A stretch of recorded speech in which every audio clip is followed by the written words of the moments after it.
140வது நாளாக கருணை கரங்கள் சார்பாக அன்பும் அன்னமும் என்பதன் அடிப்படையில் அருள்மிகு சிவன்மலை ஆண்டவன் சார்பாக காந்தி ஆசிரமத்தில் உள்ள குழந்தைகளுக்கு மாலை நேர சிற்றுண்டியாக சர்க்கரை வள்ளி கிழங்கு அன்ன தர்மமாக வழங்கப்பட்டது. ஓம் வயல் சூழ நடுவிருக்கும் நாயகனே போற்றி,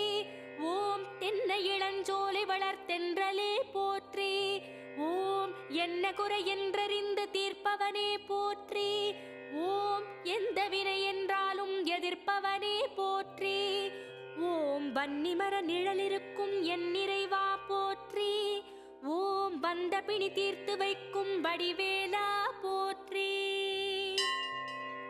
ஓம் வைத்தீஸ்வரன் கோவில் வாழ்பவனே போற்றி, ஓம் வைத்தியநாதன் பெற்ற செல்வமே போற்றி, ஓம் திருச்சாத்து உண்டை தரும்